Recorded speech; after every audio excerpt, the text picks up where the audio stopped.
नमस्कार.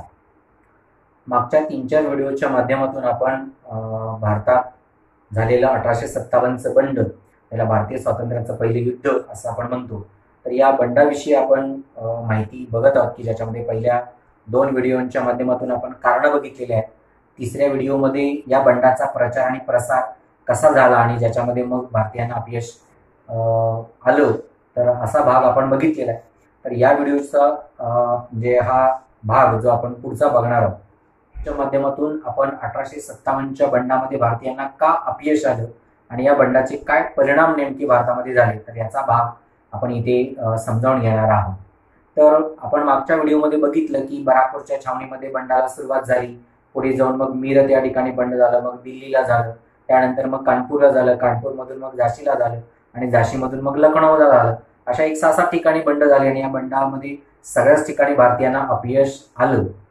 तर मग या ठिकाणी भारतीयांना अपयश का आलं हे आपण या ठिकाणी पडताळून बघितलं पाहिजे. तर एक गोष्ट या ठिकाणी पहिल्यांदाच आपल्याला दिसते की ज्या ज्या ठिकाणी भारतीयांनी इंग्रजांच्या विरोधात बंड केली त्या ठिकाणी भारतीयांच्या समोर निश्चित ध्येय असलेलं आपल्याला दिसत नाही. कारण बराकपूर आणि मीरत या ठिकाणी जे सैनिकांनी बंड केलं, या सैनिकांच्या बंडाचा उद्देश काय होता, तर इंग्रजांनी नव्यानं अंमलात आणलेली किंवा वापरण्याची सक्ती केलेली रॉयल एनफिल्ड ही बंदूक बंद करावी आणि त्याच्या बदल्यात दुसरी बंदूक आम्हाला द्यावी. या सैनिकांच्या मनामध्ये असं कधी नव्हतं की आपल्याला भारताला स्वातंत्र्य मिळालं पाहिजे आणि इथे भारतीयांची सत्ता आली पाहिजे, असं कुठेही आपल्याला दिसत नाही. त्यामुळे या सैनिकांचा मूळ उद्देश आहे की रॉयल ही एनफिल्ड रायफल वापरण्यापासून बंद केली जाईल. त्याच्यानंतर मग कानपूर या ठिकाणी बंड झालं की ज्या बंडाचं नेतृत्व नानासाहेबांनी केलं. तर कानपूरच्या या बंडामध्ये इच्छा काय होती नानासाहेबांची की जसं दुसऱ्या बाजूला पेशव्याला इंग्रजांकडून 8 लाख रुपये निवृत्ती वेतन दिलं जात होतं, तसंच ते निवृत्ती वेतन कायम ठेवावं आणि त्यांचा वारसदार म्हणून मला मान्यता द्यावी. त्यामुळे नानासाहेबांची इच्छा होती की आपल्यालाही मराठ्यांचा वारसदार म्हणून इंग्रजांनी मान्यता द्यावी आणि 8 लाख रुपये निवृत्ती वेतन आपल्याला इथे कायम करावं. त्यामुळे इथेही उद्देश किंवा ध्येय वेगळं दिसतं. झाशीच्या राणीचं ध्येय सुद्धा वेगळंच आहे की आपण घेतलेल्या दत्तक मुलाला इंग्रजांनी वारसा हक्कानं राजकुमार किंवा राजा म्हणून मान्यता द्यावी. त्यामुळे झाशीच्या राणीचं सुद्धा ध्येय वेगळं असलेलं दिसतं. हेच ध्येय लखनौच्या बेगम हजरत महलचं सुद्धा होतं. त्यामुळे बेगमची हजरत महल सुद्धा स्वतःच्या दत्तक मुलाला नवाबपद मिळवण्यासाठी इंग्रजांच्या विरोधात लढलेली आपल्याला दिसते. या ठिकाणी कुणी आपल्याला एका निश्चित ध्येयानं इंग्रजांच्या विरोधात लढलेले दिसत नाही. त्यामुळे या बंडामध्ये भारतीयांना अपयशी व्हावं लागलं. जर या ठिकाणी एकच ध्येय जर घेऊन इंग्रजांच्या विरोधात भारतीय लढले असते तर कदाचित आपल्याला यश मिळालं असतं. दुसरं अपयशाचं कारण या ठिकाणी महत्वाचं आहे. जसं भारतीयांकडे निश्चित ध्येय नव्हतं, निश्चित दिशा नव्हती, तसंच भारतीयांकडे योग्य नेतृत्व नव्हतं. म्हणजे नेतृत्वाचा सुद्धा अभाव भारतीयांकडे असलेला दिसतो. कारण बराकपूरच्या छावणीमध्ये बंड झालं, नेतृत्व देणारं कोणी नव्हतं. मीरतच्या सैनिकांनी तुरुंग फोडला, दिल्लीवर आक्रमण केलं, तिथेही नेतृत्व आपल्याला असलेलं दिसत नाही. कारण ज्यावेळी असा संदर्भ आपल्याला वाचायला मिळतो की मोगल बादशाह दुसरा शाह आलम याला ज्यावेळी मीरतच्या सैनिकांनी भारताचा सम्राट म्हणून घोषित केलं त्यावेळी त्या मोगल बादशहानं भारतीय सैनिकांना असं सरळ सांगितलं की माझी क्षमता नाहीये की माझ्याकडे आर्थिक बाजू सुद्धा भक्कम नाहीये की मी पुढे जाऊन राज्य चालवेन किंवा तुम्हाला पगार देऊ शकेन. इतकी आर्थिक हलाखीची परिस्थिती तत्कालीन मोगल बादशहाची सुद्धा असलेली आपल्याला दिसते. त्यामुळे इथे सुद्धा नेतृत्व द्यायला मोगल बादशाह तयार असलेला आढळून येत नाही. त्यामुळे इथे सुद्धा नेतृत्व देणारं कोणी नव्हतं.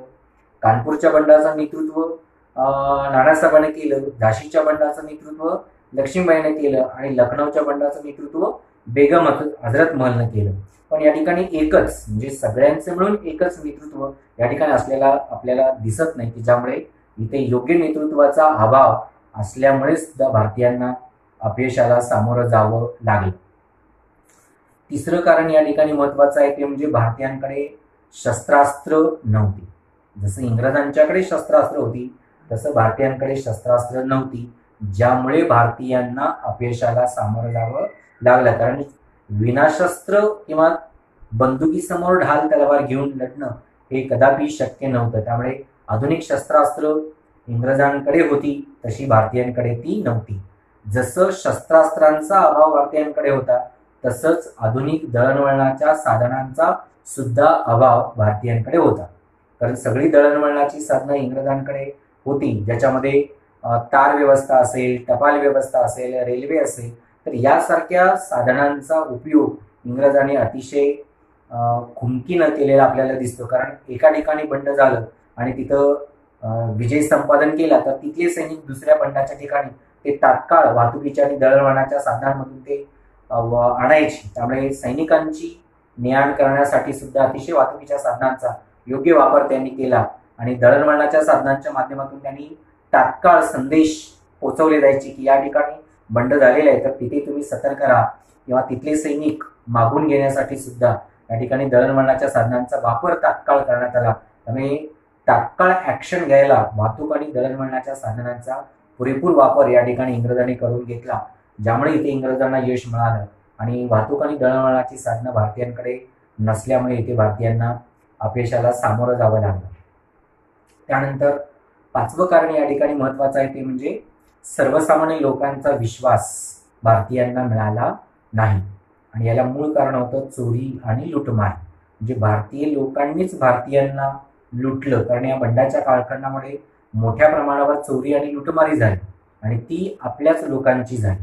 त्यामुळे इथे बंडाचं कारण एका बाजूला राहील आणि दुसऱ्या बाजूला इथे चोरी आणि लुटमारी सुद्धा वाढली की ज्यामुळे या बंडाला सर्वसामान्य लोकांचा पाठिंबा मिळाला नाही, की ज्याच्यामुळे सुद्धा या ठिकाणी भारतीयांना अपयशाला सामोरं जावं लागलं.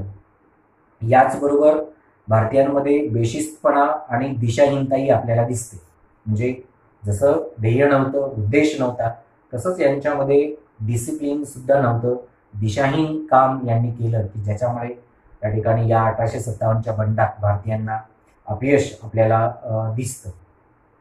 आणि सगळ्यात महत्त्वाचं शेवटचं कारण या ठिकाणी इंग्रजांच्या ते विजयाचं आपण म्हणू शकेन की भारतातले अनेक स्थानिक संस्थानिक भारतीय संस्थानिक हे इंग्रजांच्या बाजूने उभा राहिलेले दिसतात, की ज्याच्यामध्ये राजपूत यांचे आपण भाग उल्लेख करू शकेन की ज्या एका राजपूत राजाकडूनच तात्या टोपेला इंग्रजांच्या हवाली करण्यात आलं आणि तात्या टोपेला मारण्यात आलं. तर तो राजपूतच होता की ज्यानं तात्या टोपेला शोधून दिलं. त्यामुळे असं अनेक भारतीय संस्थानिक होते जे 1857च्या बंडामध्ये भारतीयांच्या बाजूनं न राहता ते इंग्रजांच्या बाजूनं राहिले आणि ज्यामुळे या ठिकाणी 1857च्या बंडात भारतीयांना अपयशाला सामोरं जावं लागलं. तर अशी एक 6-7 कारणं या ठिकाणी कारणीभूत ठरलेली आहेत की ज्या कारणांच्यामुळे 1857च्या बंडात आपल्या भारतीयांना अपयश आलं आणि हे बंड एकाच वर्षाच्या आत इंग्रजांनी विजयी केलं आणि होतं तसं आपलं साम्राज्य अबाधित त्याने ठेवलेलं दिसतं.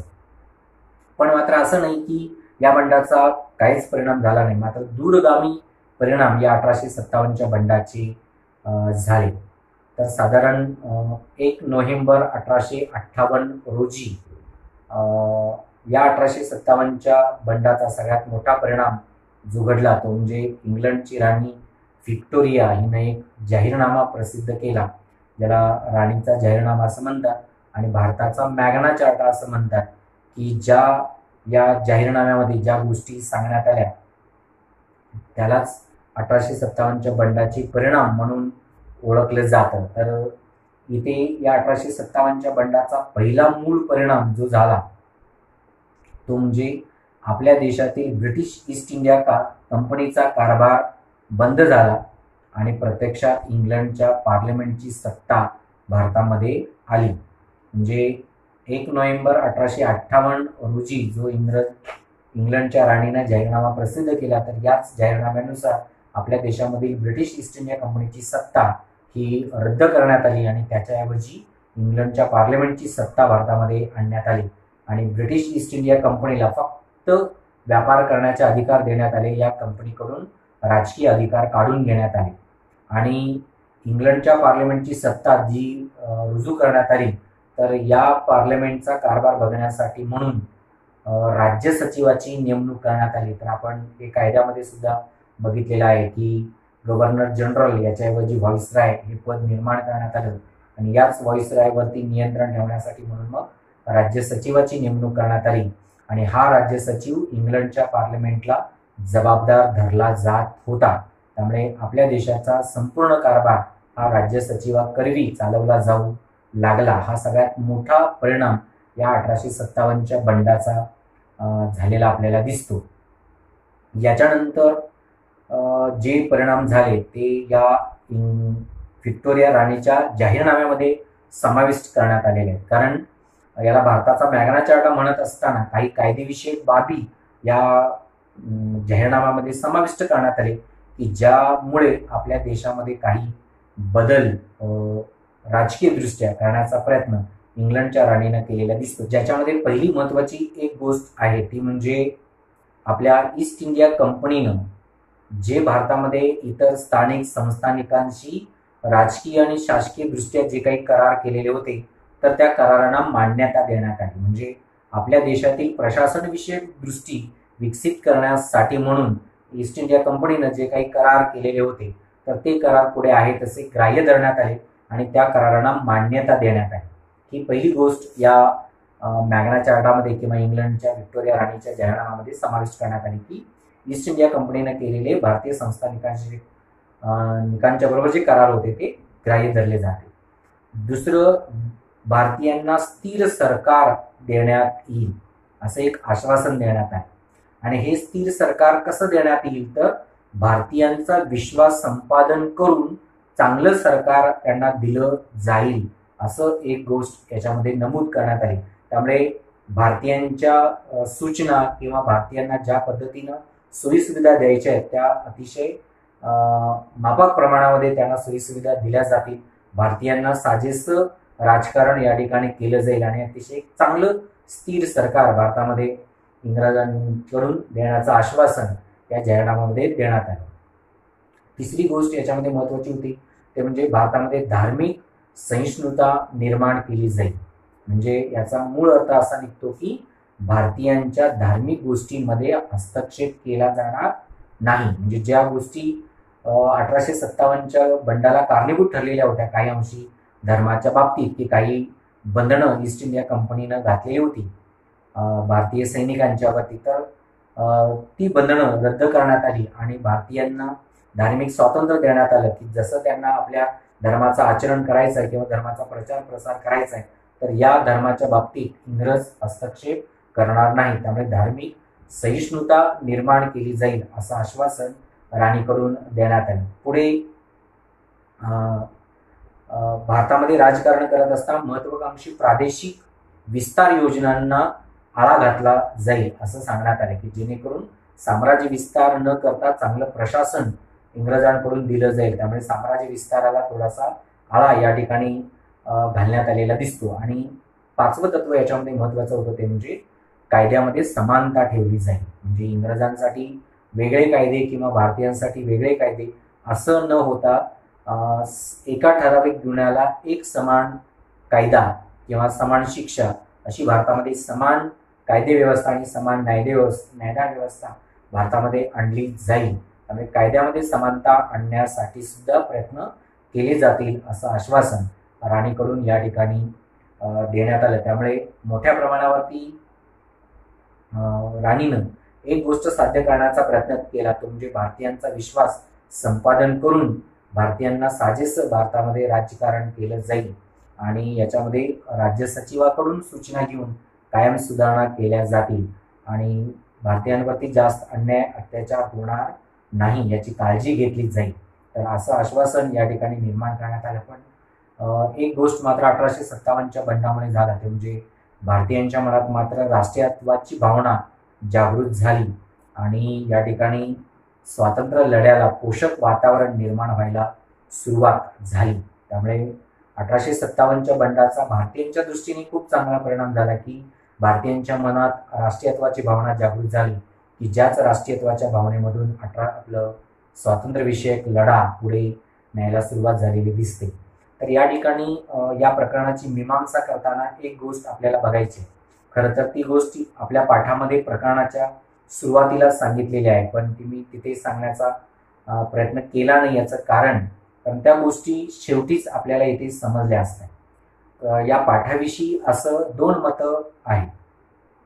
एक भारतीय इतिहासकारांचं मत आणि एक युरोपियन इतिहासकारांचं मत. भारतीय इतिहासकार या 1857च्या बंडाला म्हणतात की भारताचं हे पहिलं स्वातंत्र्य युद्ध होतं, तर युरोपियन इतिहासकार या बंडाला म्हणतात की हे शिपायांचं बंड होतं.